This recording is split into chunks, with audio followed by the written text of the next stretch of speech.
फेसबुकला स्टार्टेड आचार्य.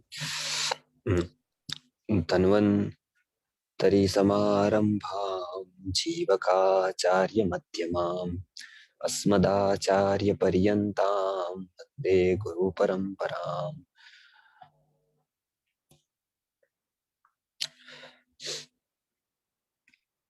संस्कृत में हम देख रहे थे बिल्कुल सरलता से विसर्ग संधि. विसर्ग क्या होता है तो आप याद रखिए, विसर्ग किसको कहते हैं.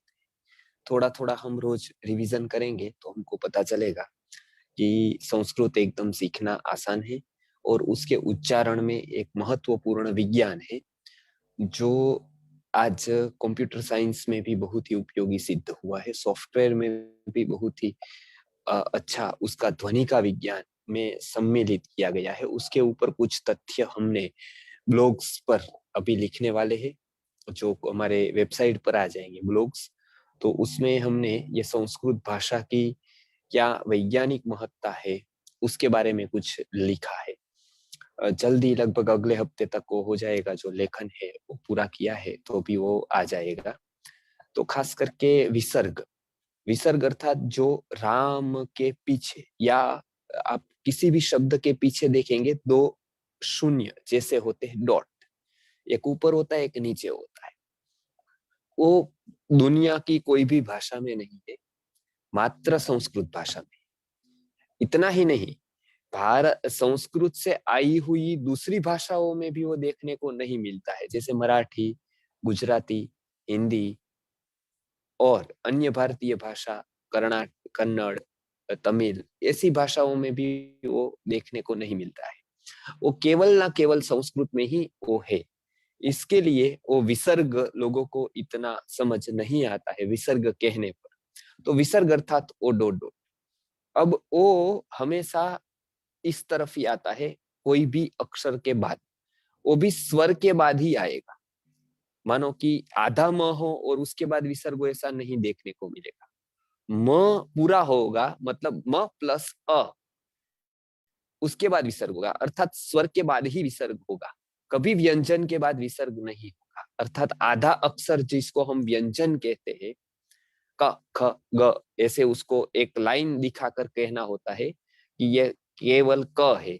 और क में यदि अ जुड़ जाता है तो हो जाता है क. तो हम राम बोलते हैं, वास्तव में वो गलत है, राम. अ आता है तो हम राम कहते हैं. हम अ, ऐसे ही कहते हैं कि अंतिम जो अ है हम नहीं बोलते हैं.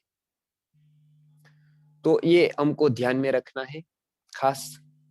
तो राम, श्याम, म पूरा है. तो ये एक आप भी खास ध्यान रखेंगे. स्वर के बाद ही विसर्ग आता है.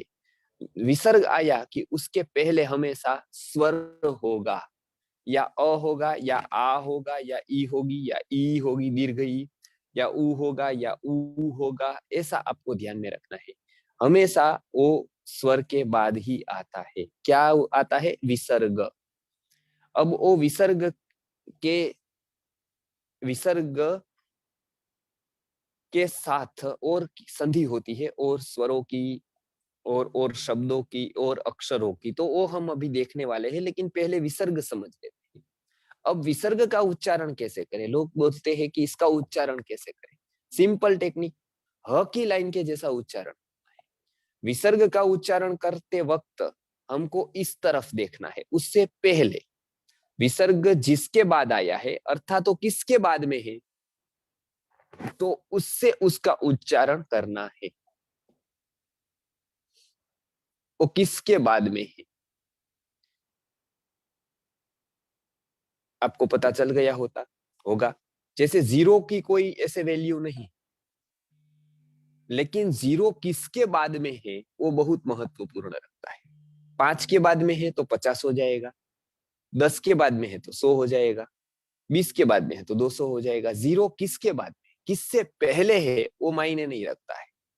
उसी तरह से विसर्ग है, वो किसके बाद में, अ के बाद में तो ह होगा. ह की लाइन के जैसा उच्चारण आपको याद रखना है, ह.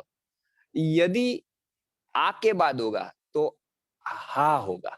इसके लिए हम राम ह, फिर यदि रामा के बाद आया तो रामा हा, यदि ई के बाद आया हरि ही ओम, ऐसा कहते हैं। यदि दीर्घ के बाद आया तो उस तरह का उदाहरण, ई के बाद आएगा तो ऐसा बोलेंगे।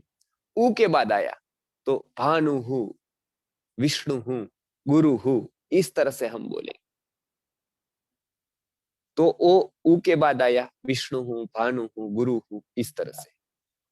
फिर ए के बाद आया हरे हे नाम, मते हे, हरे हे, तो इस तरह से कहे। ऐ के बाद आया तो रामई ही, श्यामई ही, मानवई ही, हई हई, मानवई ही, आप इस तरह से उच्चारण करेंगे विसर्ग का, हई की तरफ। ओ के बाद आया तो विष्णु हो, गुरो हो, भानो हो, उस तरह से उच्चारण। औ के बाद आया तो उस तरह से उच्चारण करेंगे।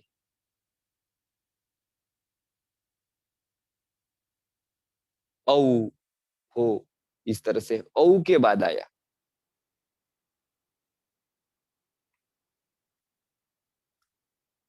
तो इस तरह से विसर्ग किसके बाद आता है, सिंपल है। अ की लाइन की वो देख लेना है। अ के बाद आया तो ह, आ के बाद आया तो हा, ई के बाद आया तो ही, ई के बाद आया तो ही, उ के बाद आया तो हु, ऊ के बाद आया तो हु, ए के बाद आया तो हे। इस तरह से हम विसर्ग का उच्चारण सीखेंगे। विसर्ग का उच्चारण इस तरह से हम कर सकते हैं। ये विसर्ग का समझा, उसके उच्चारण के नियम समझ लिए। विसर्ग का उच्चारण कैसे होगा, ह की लाइन के जैसा। ह की लाइन में ह, हा, ही, हु, हे, हई, हो, हऊ की कैसे होगा उसमें, तो उसको देखा जाएगा पहले कौन सा है। पहले कौन सा स्वर है, अ है तो ह, आ है तो हा, ई है तो ही, ई है तो ही, इस तरह से हम देख सकते हैं उसको और पूरा उच्चारण उसको कर सकते हैं। बिल्कुल आसान है, लेकिन उसको समझना है हमको विसर्ग को। तो विसर्ग के बाद क्या आएगा वो हमने, वो विसर्ग का उच्चारण हमने समझ लिया किस तरह से विसर्ग का उच्चारण होगा। ये एक साधारण नियम, नियम के बाद एक अपवाद होता है कि ये साधारण अवस्था में होगा, विशेष अवस्था में क्या होगा। सभी जगह पर ऐसा होगा कि साधारण अवस्था में कुछ एक होता है और विशेष अवस्था में उसका अपवाद होता है। तो यदि विसर्ग ऐसे तो इस तरफ देखकर उच्चारण होता है, लेकिन कोई परिस्थिति में वो इधर भी देखा जाता है। कब, तो जब कुछ अक्षर ऐसे होते हैं जो आए तो आपको उस तरफ से लेकर इस तरफ देखना है। तो इसमें विसर्ग किसके बाद में है वो नहीं देखा जाएगा, लेकिन किससे पहले है, अर्थात विसर्ग के बाद क्या है। तो कोई भी प्रकार का स हो तो विसर्ग का उच्चारण स होगा, उस प्रकार का स का होगा। स श श, वो मैंने पिछली बार बता दिया था, लेकिन इस बार और स्पष्ट हो गया आपको। स श या श, तीनों स बोलने में अलग है, लिखने में भी अलग है। बहुत लोगों को यहाँ गलती हो जाती है, वो तीनों स को एक तरह समझ लेते हैं, लेकिन तीनों स जब हम बोलते हैं तब जीभ अलग अलग जगह पर टच होती है। हमारी जो टंग है, जिह्वा है, वो अलग अलग जगह पर टच होगी, और अलग अलग जगह पर टच होगी, और जो अक्षर निकलेंगे वो मायने है कि वो उच्चारण उसका कौन से श का आएगा। या तो तालू में लगेगी तो श होगा, दांत में लगेगी स होगा, और मूर्धा में ऊपर जाकर लगेगी तो श का उच्चारण होगा। तो इस तरह से आप उसको आसानी से समझ सकते हैं। तो इतना आपको पता चल गया होगा, स श और श। क और ख आए तो आधा विसर्ग बोलना है, राम ऐसा बोलकर चला जाए आगे। क और ख और प और फ, तो इस तरह से हम अभी सीखते हैं क ख प फ। तो विसर्ग को आधा बोलकर आगे जाना है, और स श श आए तो श श श के जैसा उच्चारण करना है। बस इतना ही विसर्ग के नियम, विसर्ग के उच्चारण के नियम। मैंने पहले ही बताया विसर्ग का उच्चारण सीधी रीत से तो ऐसे ह की लाइन के जैसा होगा, तो ये आप उसको समझ सकते हैं। उसको देखकर हम उच्चारण करने की कोशिश भी कर सकते हैं, उसको प्रयत्न भी हम करेंगे कि कैसे उसका उच्चारण हो सके अच्छी तरह से। तो ये यहाँ पर हम विसर्ग की बात आज समझे। विसर्ग को हम ध्यान में रखेंगे। विसर्ग एक मतलब मैंने पहले ही बताया, संस्कृत का एक चिन्ह है जिसका स्वतंत्र उच्चारण नहीं है। वो किसके बाद आता है, उसके बाद वो उच्चारण उसका निर्धारित होता है विसर्ग का। और ये विसर्ग के साथ किसी किसी अक्षरों के साथ संधि होती है। तो वो संधि हम आगे भी समझने वाले हैं कि क्या है तो क्या, लेकिन आज उच्चारण में जो हमको ध्यान में रखना है उसको लेकर मैंने थोड़ी बातें बताई। तो थोड़ा आप उसके ऊपर मंथन करिए, थोड़ा चिंतन करिए, बस एक एक टॉपिक को समझते जाइए। जैसे विसर्ग हो गया, अनुस्वार हो गया, अनुस्वार की बात हम आगे लेने वाले, तो आपको उच्चारण करने में कहीं तकलीफ नहीं होगी। उच्चारण करना बहुत आसान हो जाएगा। और संस्कृत में सबसे जो महत्व का पॉइंट है वो है उच्चारण, कैसे बोलना है। तो वो शुद्ध रूप से हम भाषा को बोल सके, संस्कृत को, यानी संस्कृत के श्लोकों का या ऐसे ही मंत्रों का पठन कर पाए शुद्ध रूप से, तो वो बहुत आवश्यक होता है। तो इसके लिए मैंने आज विसर्ग की बात इतनी कही। अब किसी के कोई प्रश्न है तो पूछ सकते हैं इसी के विसर्ग के रूप में, ताकि वो आपको स्पष्ट हो जाए। फिर आपको वहां प्रैक्टिस करनी है। आपको ऐसे विसर्ग के नियम से लेकर उच्चारण के ढूंढने हैं कि कितने ऐसे हैं, कितने का उच्चारण कैसा होगा, वो सब करना है। जी प्रणाम आचार्य जी। जी। मेरा प्रश्न है वो जो अनुस्वार है उसके ऊपर है।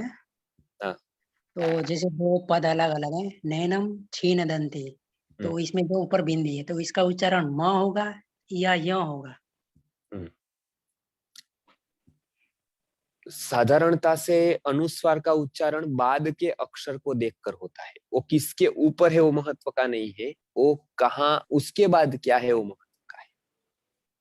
तो ये एक नियम अनुस्वार के संधि का है, आगे लेने वाले हैं। लेकिन यहाँ पर आपने पूछ ही लिया है, तो नैनन छिन्नन्ति में ऐसे तो य होना चाहिए, क्योंकि आगे छ है, तो छ के वर्ग का अनुनासिक है वो य है। लेकिन व्यवहार में दोनों देखने को मिलता है, न भी देखने को मिलता है, य भी है।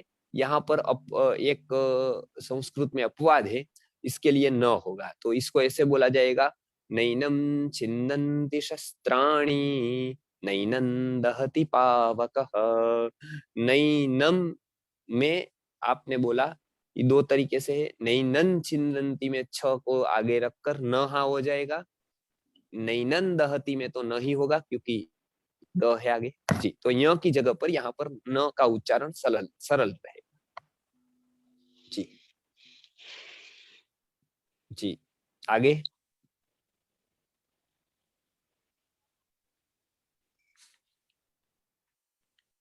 जी बोलिए। हाँ बताइए।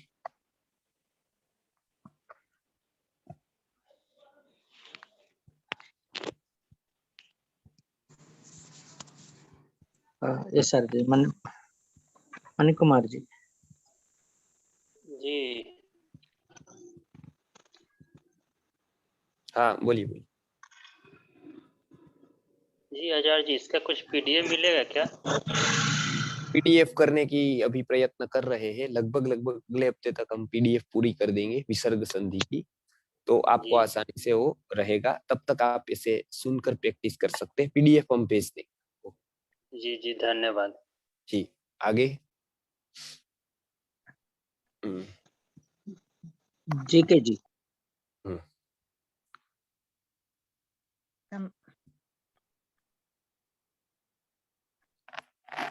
जी नमस्ते। नमस्ते। नमस्ते गुरुजी। हाँ। आप ये जो अपवाद हैं फिर एक बार दोहराएंगे, हमें ठीक से समझ में नहीं आया। जी अभी देखिए, संस्कृत में ऐसा नियम है कि अनुस्वार, अनुस्वार अर्थात ऊपर की बिंदी, पता है वो आपको? नहीं, अनुस्वार गुरुजी, जो हम लोग विसर्ग के बारे में बात कर रहे थे, अच्छा तो ओके, उसपे वो समझ, ओ अपवाद ठीक है जो, ठीक है हाँ, ठीक है ठीक है। अपवाद ये है कि विसर्ग का उच्चारण उसके पहले कौन से शब्द है उसको लेकर होगा। हाँ, बराबर है। जी, अब उसमें देखिए गुरुहु है, बराबर है। हाँ, तो गुरुहु में विसर्ग है कि नहीं है? पहले तो है। है, है, किसके बाद है? ऊ के बाद। ऊ के बाद, ऊ के बाद। तो इसका उच्चारण ऐसा होना चाहिए, हमारा श्लोक है गुरुहु साक्षात परब्रह्म, ऐसा है। जी, अब गुरुहु में गुरुहु साक्षात ऐसा होना चाहिए। आगे स है, देखिए इसके बाद गुरुहु के बाद स है, स है, जी, बराबर है। तो हाँ, विसर्ग का तो ऐसा नियम था कि विसर्ग के पहले कौन सा है उसको देखकर उच्चारण करना है, जी, पता है ना वो हाँ, तो हाँ, केवल गुरुहु लिखा होता तो गुरुहु होता, हाँ, लेकिन यहाँ पर आगे स आ गया, स, गुरु साक्षात।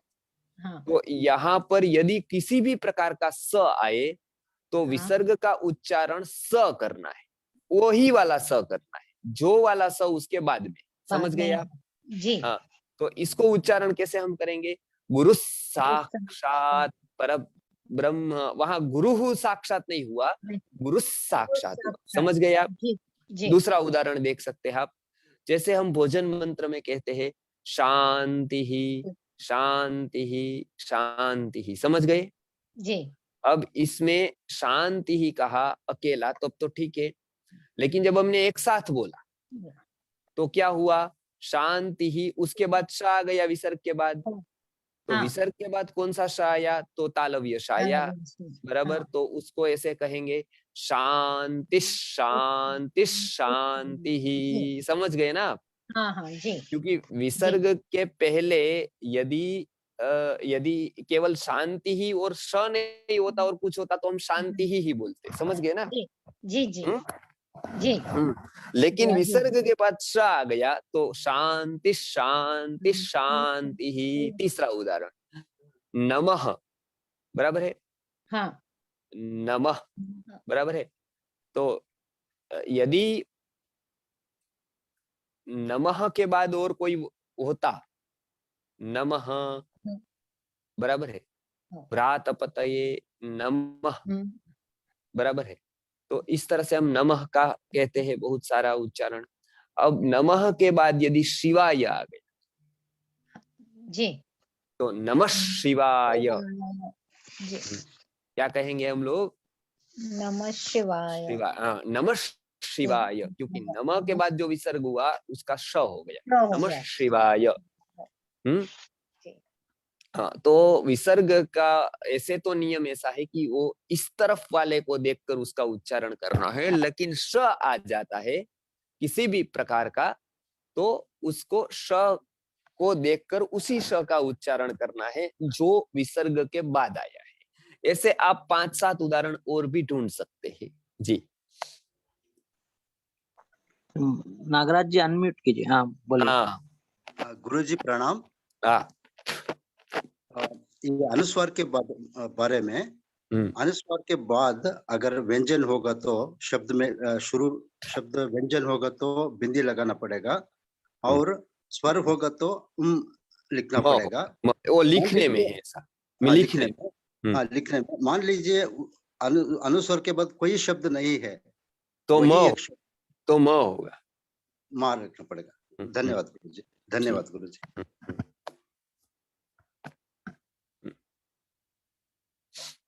जी आचार्य जी क्वेश्चंस नहीं है जी, ठीक है।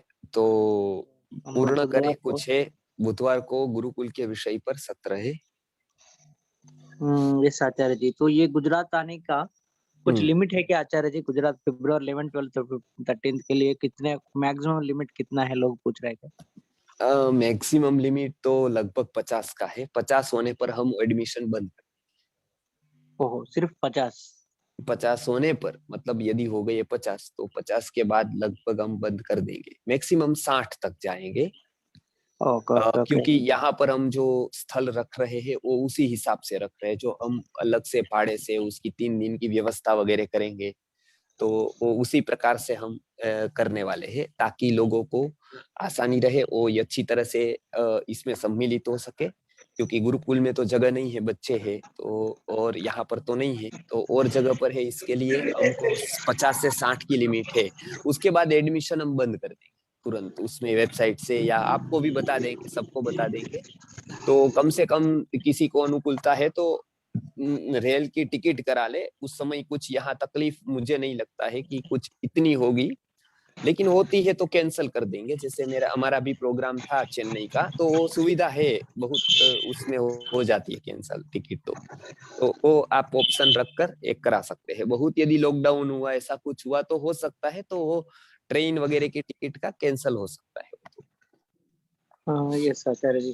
तो ओके आचार्य जी, आप सबसे विनती है, आचार्य जी से मिलने का मौका है तो प्लीज आप रजिस्टर कर दीजिए। हाँ, तो उसको सक्सेस कर दीजिए प्रोग्राम को। हाँ, तो बाकी तो सब और कोई प्रश्न यदि प्रोग्राम के बारे में है तो भी हम उसकी चर्चा कल थोड़ी देर 10-15 मिनट करेंगे। प्रोग्राम के विषय में किसी को कुछ डाउट से, माने क्या लाना क्या नहीं, वो क्योंकि जो लोग आने वाले वो लगभग जुड़े ही हुए हैं, तो उसमें क्या क्या होगा, वहां पर क्या क्या सिखाएंगे, खास गर्भावस्था में जिसको है वो खास आए। दूसरे लोग जो वो सीखना चाहते हैं कुछ इसमें पुत्रेष्टि याग के बारे में, वो खास आए। बस ये 2 प्रकार के लोग आए। बाकी की शिविरें हम आयोजन देखते हैं कोरोना के बाद करते हैं, मतलब इसमें कुछ कम हुआ तो गुरुकुल की वगैरह की शिविर की भी योजना है। पूरे कोर्सेस बनाकर अलग अलग जगह पर कैसे शिविर की जाए उसकी योजना है, लेकिन अभी तो यही करते हैं। जी। किसी को डाउट्स होने से प्लीज आप हैंड रेस कर सकते हैं। ये हाँ, पुत्रेष्टि यज्ञ का कार्यक्रम के हाँ, अगर कोई जा रहे हैं तो इसमें कोई डाउट है आपको कि यहाँ क्या लाना है, तो एक न पूछकर फोन करके पूरे लोग यहाँ पर पूछ लेंगे, तो दूसरे लोगों को भी ये जानने को मिलेगा कि क्या क्या क्या क्या मतलब क्या सीखना है, क्या उसके ऊपर कोई प्रश्न है आपको आने में, या ऐसे कोई भी प्रकार का प्रश्न मन में हो, ताकि वो निशंक होकर आ सकते हैं, आए। ऐसा नहीं कि उसको ऐसा लगे कि क्या होगा वो पता नहीं है।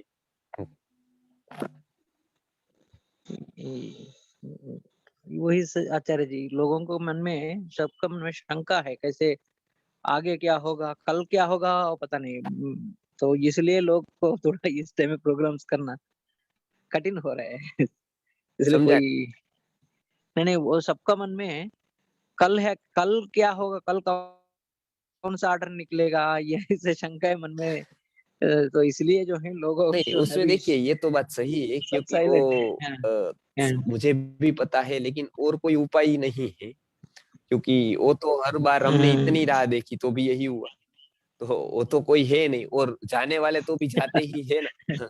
जाने वाले जाते ही है, आज भी गए हैं, आज भी ट्रेन चली है और गए हैं, तभी गए हैं, और भी जाएंगे। तो ये तो चलता ही रहेगा। Okay okay okay. जी बताइए विक्रांत जी। नमस्ते सर जी। जी क्रांति बताइए भैया। तो गुरु जी, इस शिविर के लिए फिर रजिस्ट्रेशन, नहीं समझा, नहीं क्या? शिविर के लिए रजिस्ट्रेशन किसके पास करना है गुरु जी? वो एक ऑनलाइन फॉर्म की व्यवस्था रखी है, और आपकी कैंसल भी हो जाती है तो आपको कोई चिंता नहीं, कैंसल हो जाती है तो रिटर्न हम दे देंगे। वो भाड़े को कट करके, मतलब भाड़ा ही आपको है तो वो तो आप आएंगे तो ही आपका रखेंगे, नहीं आएंगे तो वापस कर दिया जाएगा, वो चिंता नहीं है। नहीं, टिकट तो मैंने बुक कर लिया आचार्य जी अपनी। वो गूगल फॉर्म की व्यवस्था है, अमित भाई को पूछिए। हेलो ठीक है। हेलो, हाँ जी, हाँ जी अमित भाई आचार्य का जी। नंबर आपको है ना आपके पास? हाँ अमित जी, भाई का, हाँ मंथन भाई का तो है, अमित भाई का शायद उससे नहीं है उससे नंबर। उससे ले लीजिएगा, जिसका आपके पास है उससे अमित भाई का नंबर ले लीजिए, ठीक है?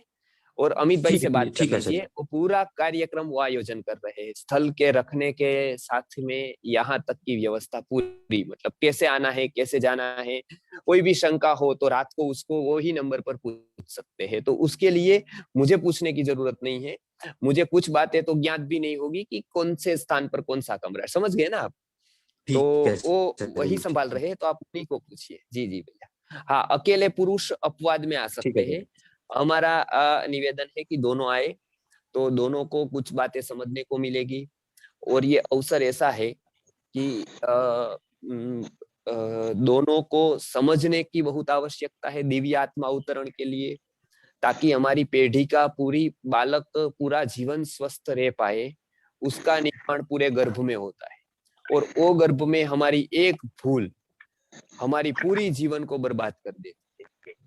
इसके लिए हम बहुत छोटी छोटी बातों में ध्यान नहीं देते हैं, लेकिन ये तो बहुत बड़ी बात है। गर्भ संस्कार मतलब बहुत बड़ी बात है।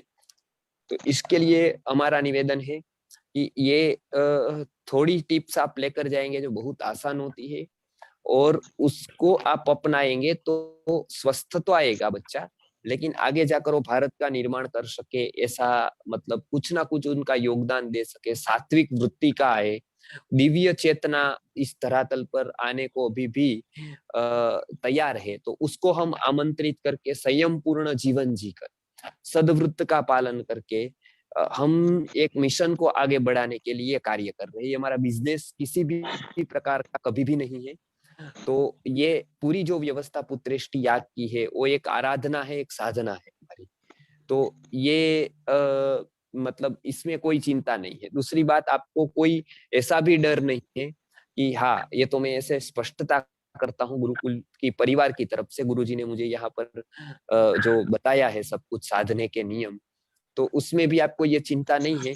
आप मानो नहीं आ सके तो आपका जो भी राशि होगा वो आप केवल अमित भाई को एक बार फोन करके बताइए कि भाई मैं नहीं आ सका, तो मेरी राशि आप जमा रखिए या मुझे दे दीजिए, तो आपके उसको ट्रांसफर की जाएगी आपके खाते में।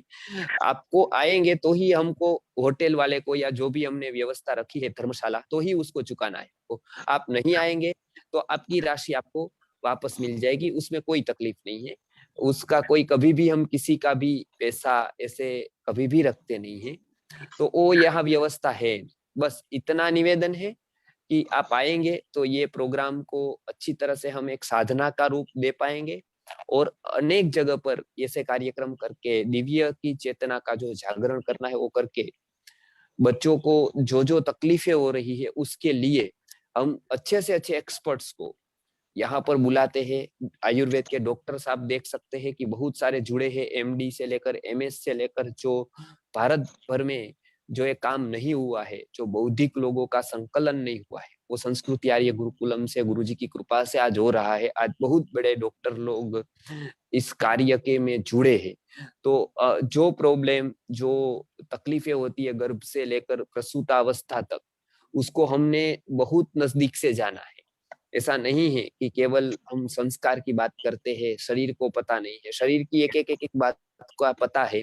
तो वो तकलीफें बहनों को न हो, आईवीएफ किसी को न कराना पड़े, किसी को कोई ऐसे राक्षसी जैसी चिकित्सा न करानी पड़े कोई हॉस्पिटल के बेड में। इसके लिए आयुर्वेद की कुछ टिप्स आपको बहुत ही मदद करती है। कुछ आपके ध्यान, कुछ मंत्र बहुत ही असरकारक होते हैं। तो वो सब YouTube पर संभव नहीं हो पाता है सीखना। बहुत कुछ हम YouTube पर तो सिखाते ही है, राजेश्वर राव जी आयोजन करते हैं, रोज इतना समय देकर तो हम मिनट में तो मिलते ही है, तो बहुत कुछ बातें तो हो जाती है। लेकिन बहुत कुछ ऐसी है जो हमको मंत्र वगैरह देने होते हैं वो हम वहीं पर दे पाते हैं। तो ये इसके एक साधना समझ कर आए, ये कोई प्रोग्राम नहीं है और प्रोग्राम की तरह, ये प्रोग्राम बिल्कुल अलग प्रोग्राम है।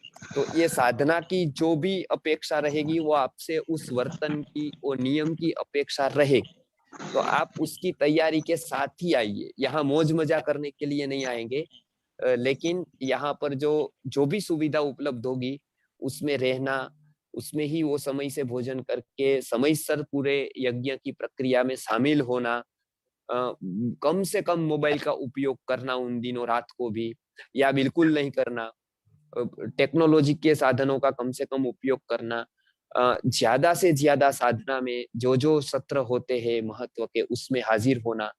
तो वो सारे के नियम दोनों को लागू होंगे, पति और पत्नी को। तो ये आप थोड़े ध्यान में रखिए जी।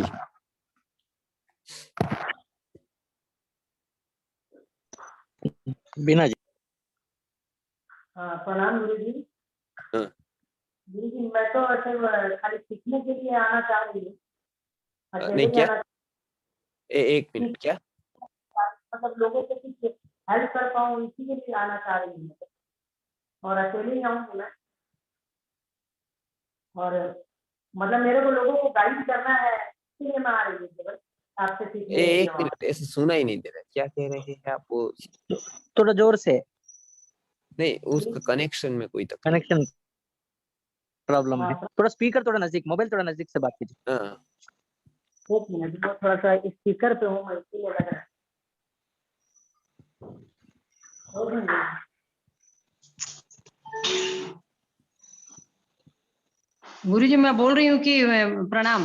हाँ, हाँ, मैं बोल रही हूँ बोलिए। कि केवल खुद अकेले आना चाह रही हूँ और सीखने के लिए आ रही हूँ, इसलिए कि लोगों को बता पाऊँ, लोगों को मतलब आप जो मार्गदर्शन देंगे तो यहाँ लोगों को कर पाऊँ उस हाँ, चीज ठीक को। है, ठीक है। और वेरी ठीक। गुड, वेरी मतलब गुड, हमने वेरी पहले ही बताया कि वो अच्छा ही है कि आप सीख कर एक बात को, और उसके बाद आप वहां जाकर इसका महत्व ज्ञापित कर सके, इसके लिए भी लोग आ सकते हैं, कोई तकलीफ नहीं जी।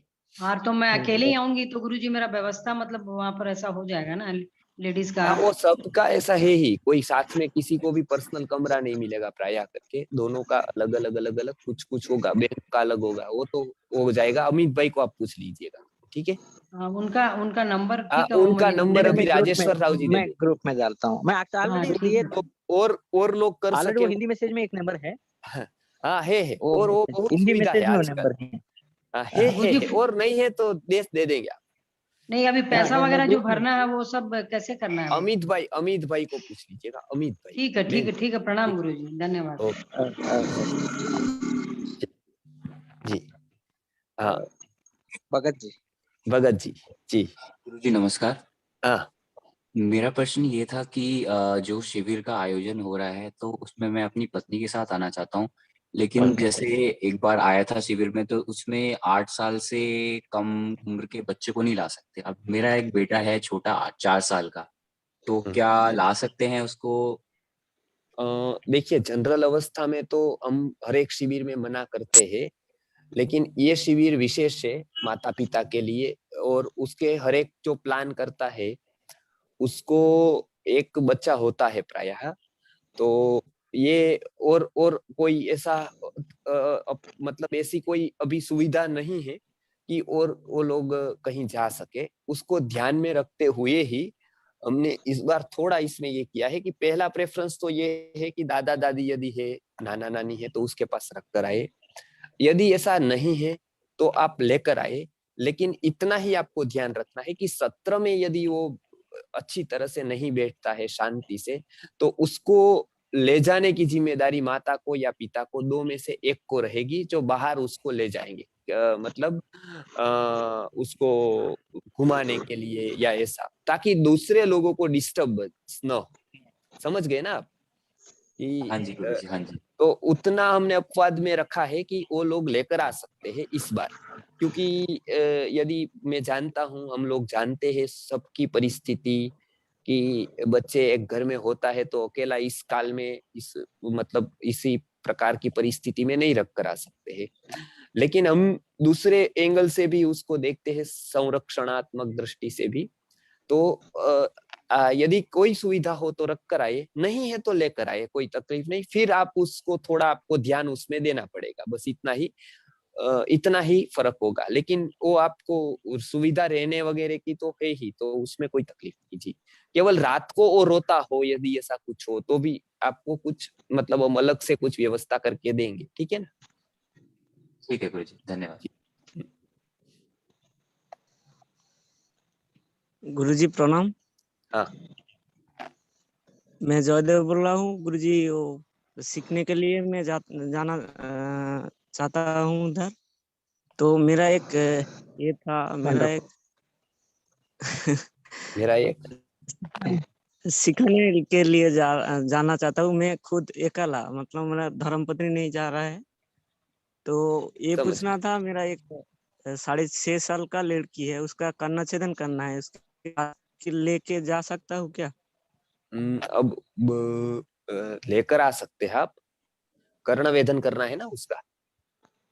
हेलो। हाँ, और गुरुकुल भी, ले गुरुकुल भी गुरुकुल देख लेगा गुरु वो, क्योंकि गुरुकुल में मैं कह नहीं सकता हूँ, गुरुकुल विजिट करेंगे हम, बहुत समय होगा तो करेंगे, गुरुकुल में ये शिविर नहीं होगा, शिविर दूसरी जगह पर होगा, तो गुरुकुल विजिट कराएंगे, आप सबको कराएंगे, ऐसा विचार मेरा है। लेकिन वो सब समय से होगा तो गुरुकुल हम आपको अवश्य लेकर आएंगे पूरे को। लेकिन वो लगभग अभी हम तय कर रहे हैं कब आएंगे, कैसे आएंगे। लेकिन कर्ण वेदन होगा उस समय, वो आप लेकर आइए उसको, तो कर्ण छेदन उसका करेंगे। ठीक है, धन्यवाद गुरुजी।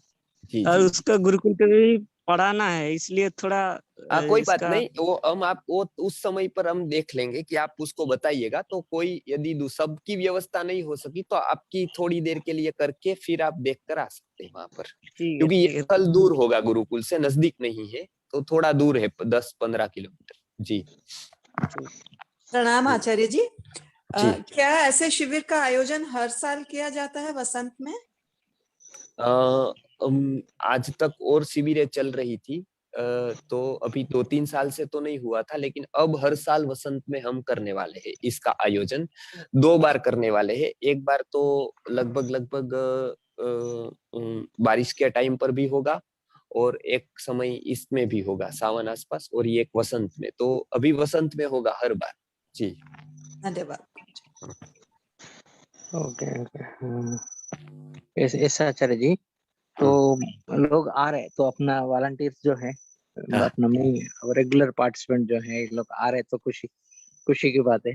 जी तो नहीं, वो सभी लोग, मेरा ऐसा कहना है कि जो लोगों को कुछ डिस्टेंस से, तो कुछ उसमें ऐसी बातें बहुत होती है कि वो स्पष्ट नहीं होती है, औषधि की बातें, मंत्रों की बातें, तो वो पूरा हम उसमें लेने वाले हैं। औषध की एक जरिया, बहनों के रोग है उसका परीक्षण खास होगा। पूजा दीदी जो हमारे आयुर्वेद के गायनेक विभाग में है, डॉक्टर पूजा बेन, जो आपके सबके रिपोर्ट्स देखकर आपको सलाह देती है, वो वही देती है। आपका जो गूगल फॉर्म वही देखती है। अग्निकर्म वो करती है, बहुत अच्छा अग्निकर्म।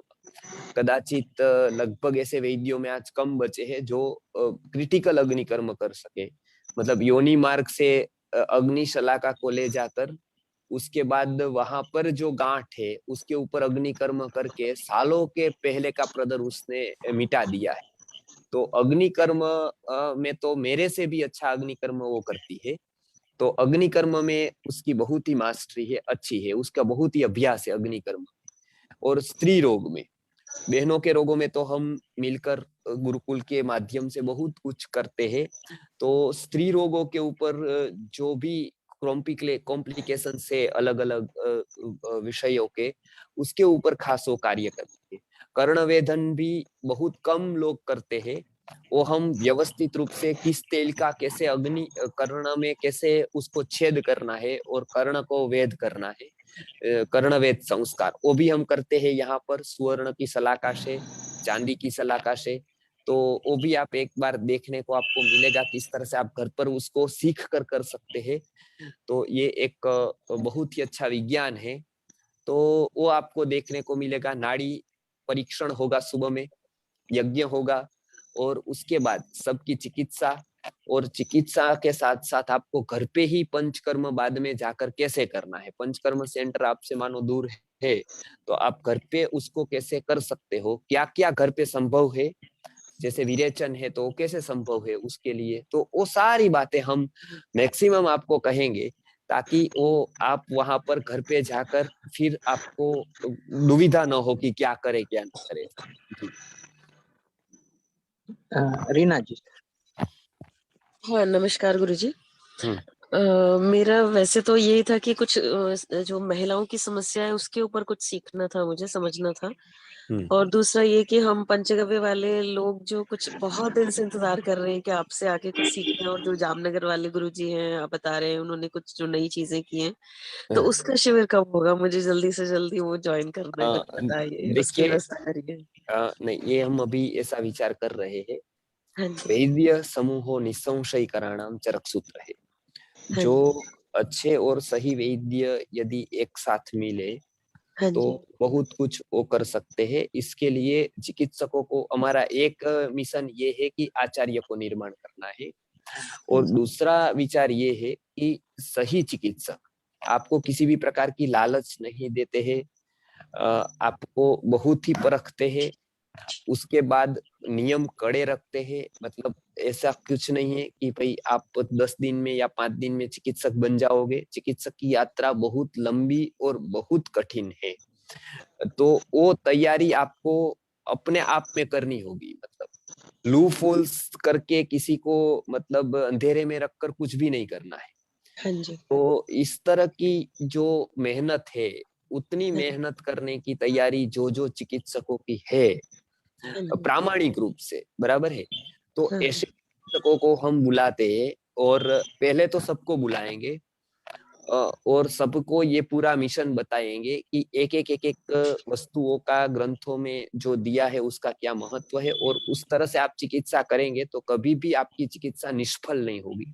आप चिकित्सा का में सफल होंगे, अपने रोग दूर करेंगे, औरों को भी मार्गदर्शन दे पाएंगे। इसके लिए निस्वार्थ भाव से हम लोग उसका प्रयत्न करते हैं। बहुत सारे डॉक्टर्स ऐसे हैं जो बहुत ही अपनी अपनी क्षेत्र में बहुत अच्छे निपुण और विद्वान वैद्य है। उनको साथ में लेकर गुरुकुल ने पूरे के पूरे पंचकर्म की एक एक क्रिया को, जो अभी तक भारत में भी बहुत कम जगह होती है, अग्निकर्म और क्षार सूत्र, तो वो सारे के सारे अब आपको दिखाकर उसका प्रायोगिक करके उसमें औषधियां कैसे बनाती है, कैसे है, और आज की स्थिति उसकी क्या है। तो कभी भी आपको इस अवस्था में आना पड़े तो आपके पास पूरा का पूरा उसका ज्ञान हो, तो आप लोगों को दे सके उसका ज्ञान। आधा अधूरा नहीं, ऊपर वाला छोटा वाला नहीं कि 2 दिन सीख कर फिर हम लोग चले गए बड़ी डिग्री लगाकर, इस तरह से नहीं। प्रामाणिक रूप से यहाँ सीखना है और आगे जाकर आपको आश्चर्य होगा। लेकिन पहला जो सेंटर हम लगभग 1-2 साल में तैयार करेंगे, थोड़ी व्यवस्था हमारे पास आर्थिक हो उसके अनुसार, बड़ा सेंटर एक डिसेक्शन जो होता है, मतलब शव छेदन होता है। तो शव छेदन करके, मतलब डेड बॉडी को छेदन करके उसके बाद कौन से अंग है, ऐसे हर एक अंग हमारे पास रखे हैं। लिवर है, जैसे लंग्स है, हार्ट है, वो सब कुछ रखा है यहाँ पर हमारे डॉक्टर मित्रों ने। तो उसका परिचय एक अंग को, और मृत्यु के समय क्या क्या होता है वो उसका प्रॉपर गाइड जो हमारे फोरेंसिक लैब के जो हमारे मित्र है डॉक्टर, वो यहाँ पर आपको सिखाएंगे। तो ये पूरी की पूरी जो टीम है वो आयुर्वेद की सुश्रुत संहिता में जो दिया है, एक अंगों के ऊपर ज्ञान, आपको लगेगा कि वो कितना उन्होंने देख लिया था। आज हमने एक अंग, आप जब शिविर में आएंगे तो मेरा विचार है हम अपने मित्रों की जो एक है पूरी वहां पर लैब, तो उसमें आपको ले जाएंगे और हर एक अंग का दर्शन आपको करवाएंगे कि हमारा हार्ट कैसा होता है। वो पूरी एक बाउल में रखा है पूरा, उसमें लिक्विड रखकर प्रिजर्व करने के लिए। फिर एक में वो हृदय रखा है, लीवर रखा है, लंग्स रखे हैं पूरे। फिर सुश्रुत ने हड्डियों को क्या माना है, किस तरह से सुश्रुत हड्डी की वर्णन करते हैं, हमारा कैसे अंगों की रचना अंदर कैसी होती है, ये यूरिनरी जो होता है वो कैसे होती है, उसकी वो पूरा का पूरा आपको दिखाने का हम प्रयत्न करेंगे, जो प्रैक्टिकली बहुत कम जगह पर आपको देखने को मिलता है। तो संस्कृति गुरुकुलम का ये विषय है। बहुत कुछ ये गुरुकुलम जो गुरुजी ने योजना बनाई है, उसमें पूरे आयुर्वेद को और आयुर्वेद से पूरे के पूरे मनुष्य को, भारतीय को वो जीवंत करना चाहते हैं वापस। तो इसको हेतु में रखकर, उसको ध्यान में रखकर हम वो आगे बढ़ रहे हैं इसी क्षेत्र में। तो ये बहुत ही गहरा है। आप ने शायद ऐसा विचार किया हो न, पता नहीं, लेकिन इतनी आयुर्वेद की गहनता है। तो ये सभी अंगों पर हम विशेष रूप से अभी कार्यरत है। एक अंग पूरा होने के बाद एक अंग पूरा होने के बाद दूसरा अंग, ऐसे सतत कार्यरत हम रहते हैं। तो ये आप जल्दी हम वैद्य लोगों को बुलाएंगे जो इसमें सीखना चाहते हैं प्रामाणिक रूप से। तो उसके लिए ये बातें सब कुछ, ये मतलब जो विज्ञान है वो उसको उस तरह से हम पहले दिखाएंगे, और बाद में एक सेशन और कोर्सेज करके आहार के ऊपर, ये शरीर रचना ऊपर के, क्रिया विज्ञान के ऊपर, ये सब सिखाएंगे, और वो भी प्रायोगिक ज्यादा होगा। ये सारे अंग के दर्शन है, मर्म के स्थान है, तो ये सब कुछ। जी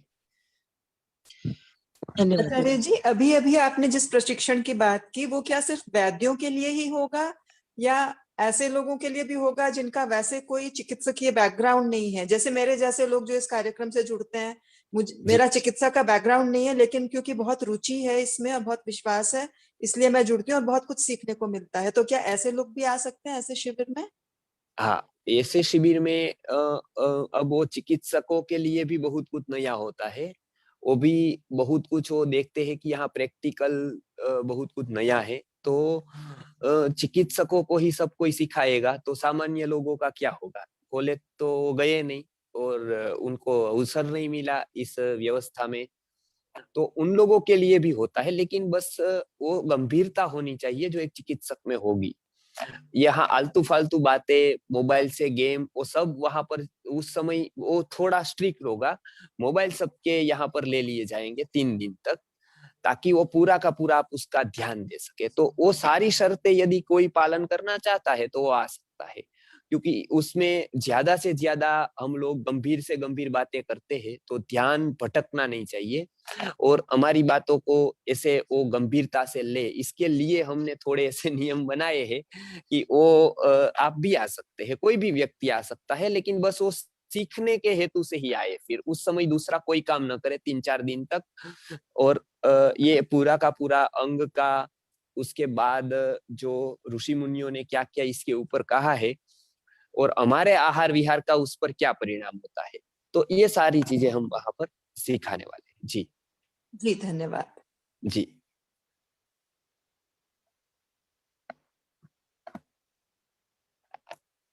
जी, किसी का प्रश्न है? मणि कुमार आचार्य जी। जी आचार्य जी, नए विद्यार्थी के लिए जो आयुर्वेद सीखना चाहता है वो क्या करें?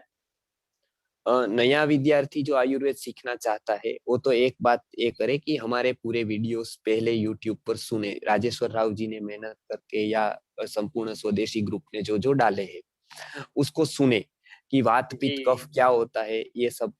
तो वो पहले प्रारंभिक स्तर पर जितनी बातें आप उसको समझेंगे उतना, फिर जो शिविरें हम करने वाले हैं आगे जाकर, अगले लगभग ये कोरोना का वो थोड़ा हुआ तो 4-5 महीने में ही आयोजन हम करेंगे। वसंत के बाद कैसा रहा तो तुरंत 2 महीने के बाद या 1-1.5 महीने के बाद ही चिकित्सकों का पूरा समूह, मतलब चिकित्सक मतलब जो होना चाहते, सीखना चाहते, उसकी बात ज्यादातर चिकित्सक होंगे, लेकिन और भी लोग आ सकते हैं उसमें जो हमारे वीडियो सुनते हो, थोड़ा प्रवेश हो आयुर्वेद में, ऐसा। तो वो लोगों के लिए वो सीखने का अवसर होगा। फिर से वो लगभग 5 दिन की शिविर करेंगे। 5 दिन में ये पूरा कवर, अंग क्या, प्रत्यंग का, उसके आहार का, आहार परिणमन भाव का, वो पूरा का पूरा वर्णन होगा। साथ में धन्वंतरी की उपासना कंपलसरी होगी सबको, सुबह याग होकर। उसके बाद जो हम मंत्र जप करते हैं वो मंत्र जप, उसके बाद वनस्पति लेने जाने का मंत्र है, उसको लेकर सब बनाने के तक क्या जो मंत्र विधान है उसका महत्व, तो ये सारा कुछ हम चिकित्सकों को तैयार करना चाहते हैं ताकि वो अच्छा एक भिषक बन सके, साथ साथ वो पवित्र बन सके। तो ये सभी प्रकार की ऐसी शुद्धता, शुचिता अपेक्षित है हमारे कार्यक्रमों में। तो ये तैयारी है तो वो कोई भी आ सकता है इसमें। जी जी आचार्य जी। और तो यूट्यूब वगैरह पर तो बराबर सुन रहे हैं और समझ रहे हैं। हाँ, जो यूट्यूब भी पर तो राजेश्वर बहुत राव कुछ है। कराता है जी के आता है। जी। तो ये तो एक है ही, उसके बाद ये पूरा का पूरा आपको, मतलब ये आयुर्वेद के क्षेत्र में ये पूरा हम आयोजन करते हैं। जी यस आचार्य जी, आप सबसे एक विनती है, कोई कहीं भी हम लोग शिविर आयोजन करने से हम लोग सिर्फ इतना ही मैं करूंगा या नहीं करूंगा इतना ही नहीं सोचना है, वो शिविर सक्सेस होने में हमारा योगदान क्या है। हमारा ज्यादा से ज्यादा लोगों को बोलना, जो नए शादी हुए हैं बाजू घर में, हर एक घर में प्रॉब्लम है अभी, इनफेक्टिलिटी इश्यूज है, वो सबको उनका ये इन्फॉर्म करना, उनको भेजना। और गुजरात के नजदीक जितने भी लोग हैं वो लोग अभी इस कंडीशन टफ होने से लोकल वाले को तो सक्सेस हो ही जाएगा। तो हम सब लोग मिलके, हमारा रेस्पॉन्सिबिलिटी है ये शिविर सक्सेस होना। जी तो सही ये भाव जब तक नहीं आएगा, आचार्य जी का मतलब जो सेवा बोलते हैं ना, सेवा भाव आचार्य जी के तरफ हम नहीं आएगा, तो तो ये हम लोग संस्कृत में स्कॉलर बनने से भी सेवा भाव नहीं रहने से वो नहीं होगा, ये सफल नहीं होगा हमारा जीवन। तो भाव सेवा भाव जरूरी है। वो शिविर सक्सेस होने के लिए मैं कितना फॉरवर्ड करता हूँ शिविर, तो फेसबुक पे मुझे मिला तुरंत मैं फॉरवर्ड कर दिया। आचार्य जी कहने अभी फॉरवर्ड मत कीजिए बोले थे, क्योंकि गूगल फॉर्म की जी जी जी सही बात है, सही बात है। भावना जो है अभी हमें हम लोग जाए नहीं जाए कोई प्रॉब्लम नहीं है। अभी हम लोग दूर रहते हैं कहीं, हमारा तो बच्चे हो गया, बुढ़े हो गए हम लोग, लेकिन हमारे बाजू वाले घर में या बाजू वाले ग्रुप्स में जितना हो सके उतने लोगों को फॉरवर्ड करने। ये भावना जब तक नहीं आएगा ना तो भारत भी नहीं बदलेगा। तो ये हम सब लोग ऑर्गेनाइजर से और शिविर का हम सब लोग मिलके, अभी 45 लोग हैं, आप बुरा मानने से भी मैं स्ट्रांगली बोलता हूँ हम सब लोग ऑर्गेनाइजर से हैं। हम सब लोग मिलके शिविर सक्सेस होने तक जो है हम लोग इसके क्या कर सकते हैं हमारे तरफ से, वो उधर 60 लोग नहीं तो 70-80 लोग उनको उधर भेजेंगे और शिविर सक्सेस करेंगे। और ये हम सबका भावना रहना है। पहले पार्टिसिपेट करूंगा, मेरा ट्रेन बुकिंग हुआ, इतना ही नहीं सोचना है, हम उससे आगे आगे सोचना है। कभी सत्र आयोजन कर रहे हैं तो ये सेवा है, तो ये भगवान भी देखते हैं, भावग्राही जनार्दन। तो भाव इम्पोर्टेंट है हमारा। वो जब तक नहीं सीखेंगे हम लोग संस्कृत में स्कॉलर बनने से भी जो है वो अहंकार रहेगा, सेवा भाव नहीं रहने से। तो या अहंकार रहेगा हृदय में या सेवा भाव रहेगा, दोनों में एक ही चीज रहेगा। तो ये जो है मिलके हम लोग इसको सक्सेस कर रहे हैं। हम लोग ब्रो 11, 12, 13 का शिविर आचार्य जी का इतना तो सपोर्ट कीजिए प्लीज, आप इतना सपोर्ट कीजिए, आप भावना बदलिए और मिलके जो है हम लोग भारत को विश्व गुरु बनाएंगे। क्षमा कीजिए आचार्य जी मैं गलत बोल नहीं, ये अच्छी बात आपने बताई, क्योंकि लोग मतलब ज्यादा यहाँ आयोजन किया है तो ज्यादा से ज्यादा लोग, मतलब हमने 50 से 60 की कैपेसिटी रखी है, कम से कम उतने आए और उतने सफिशिएंट है, उतने भी आए तो माहौल ऐसा है तो सबको प्रेरित करे कि वो आए यहाँ पर और हम अच्छी तरह से वो शिविर का नियोजन कर सके, ताकि आगे आने वाली शिविरों के लिए बहुत ही अच्छा वो रहे हमारा। आगे भी बहुत शिविर ऑर्गेनाइज करेंगे भारत में, हर एक शहर में, गली गली कार्नर्स में जाके भी हम सब लोग मिलके करेंगे। तो ये ज्ञान घर घर तक पहुंचना है आप सबसे। अभी तो आज तो बहुत कम लोग हैं, 45 में 2 लोग चले गए, 43 बच गए हैं। जी तो ज्यादा लोग आयुर्वेद में भी होंगे तो उसमें भी हम बताएंगे कि उसमें भी ज्यादा से ज्यादा लोग शिविर करेंगे। शिविर बहुत करना है, लेकिन शिविर मुझे चाहिए बोल के मत सोचिए। हम लोग हैं, हम लोग इधर 50-60 लोगों को इकट्ठा कर सकते हैं, आप आइए, ऐसा बोलने का ताकत रखना है हम लोग। जी तो मुझे सिर्फ चाहिए बोल के कभी नहीं सोचना है, मुझे नहीं चाहिए, पूरा भारत के लिए चाहिए, मुझे नहीं चाहिए। और ये भावना बदलना है बस। वो रिजल्ट भगवान के ऊपर छोड़ दीजिए, कर्मण्येवाधिकारस्ते मा फलेषु कदाचन। लेकिन ये तो एक ही जगह गड्ढा खोदना है मिलके, आचार्य जी को सेंटर में रख के, तब भी जो है भारत विश्व गुरु बनेगा। मैं हमेशा बोलता हूँ ये पॉइंट। तो बुधवार को हम लोग मिल रहे हैं गुरुकुल सेशन में, बुधवार को मिल रहे। बहुत बहुत धन्यवाद आचार्य जी। एक हैंड रेस को आचार्य जी। दिनेश देशपत जी। गुरुजी प्रणाम। दिनेश हाँ प्रणाम गुरुजी। मैं एक बात कहना चाहता था, ये जो गुरुकुल है हमारा सबका ही है, तो हम लोग मिलकर गुरुकुल को थोड़ा बढ़ाना चाहते हैं तो उसमें हम लोगों सबका भागीदारी होना चाहिए। तो हम यही कह रहे थे जो सब लोग मिलके जल्दी से जल्दी गुरुकुल को बढ़ाना जाए। तो गुरुजी आप जी भावना काफी है जी, आपको चरणों का वंदन। बहुत भावना काफी है, हम लोग कुछ कर सकते हैं, हम लोग छोटे हैं, हमारा बड़ा ताकतवर लोग तो हम सब लोग नहीं है, लेकिन ये भावना काफी है। भावना काफी सही बात है, सही है। बहुत अच्छा लगा दिनेश जी। तो क्या मैं भी बोलता हूँ, ये गुरुकुल को तक्षशिला नालंदा जैसा यूनिवर्सिटी जैसा बढ़ाव खड़ा करना है हम लोग राजकोट में यूनिवर्सिटी को, और पूरा भारत में ब्रांचेस खोलना है। तो ये सपना बस लोगों को जोड़ते जाए तो मतलब और कोई सहाय न हो सके तो इतनी सहाय अवश्य करे कि लोगों को, राजेश्वर राव जी बोल रहे हैं, ऐसे वो जुड़ते जाए, ऐसे उसको प्रचार अवश्य चालू रखे इसका। तो गुरुकुल के क्या कर सकता है वो एक अपॉर्चुनिटी हमारे पास दिखाने के लिए कि पूरी की पूरी अपॉर्चुनिटी हमारे पास है कि गुरुकुल एक क्या कर सकता है, किस स्तर पर गुरुकुल कार्य कर सकता है पूरे मतलब पूरे जगत को एक दिखाने के लिए। तो आगे 5-7 साल तक हमारे पास समय है। तो आज कुछ लोगों ने तो मान लिया है, जहां हम जाएंगे वो बड़ी, जहां पर आपकी शिविर होगी वो एक वाड़ी है और उसी के आगे एक बहुत बड़ी आयुर्वेद की कॉलेज है।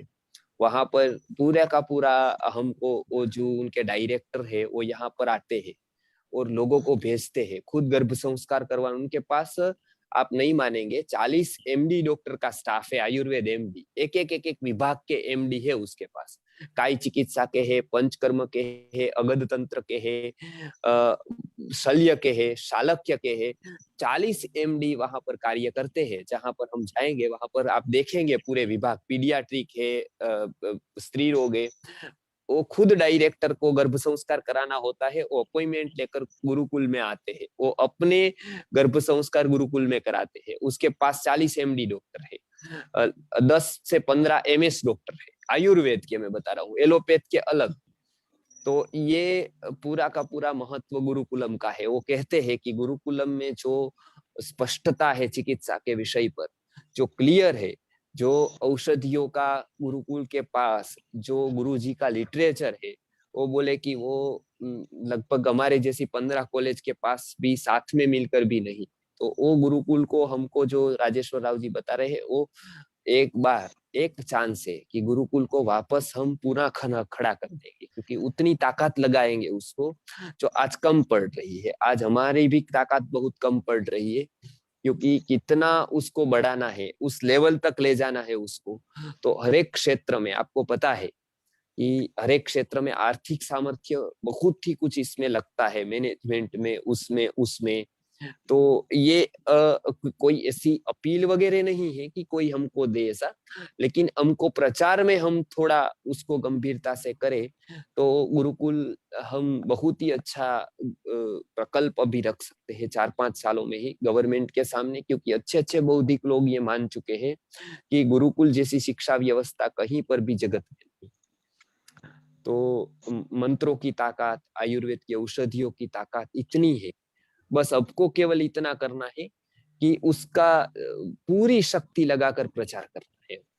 जी गुरुजी, हम जो अभी जो प्रचार मैं कर रहा हूँ मेरे लेवल पे, तो अभी क्या होता है, मैं जितने भी लोगों को बात करता हूँ तो मतलब मुझे शायद वो आता नहीं है प्रचार करने का, ऐसा मुझे लग रहा है कि तो गलती हो रही है, क्योंकि लोग ना इतना मतलब पता नहीं क्या सोचते, वो एटलीस्ट वो एक लेक्चर में भी वो लोग आने के लिए तैयार नहीं हो रहे। तो इसमें मेरी कहाँ पे गलती हो रही है वो पता नहीं चल रहा, क्योंकि मैं पूरा ट्राई कर रहे हैं प्रयत्न काफी है लेकिन फिर थोड़ा दुख होता है कि यार इतना प्रचार करते हैं, लेकिन कोई मतलब ऐसी भी दिमागी हालत होती है लोगों की, ये पता कि यार थोड़ा तो लॉजिक लगाओ या एक बार तो पता नहीं चल रहा है।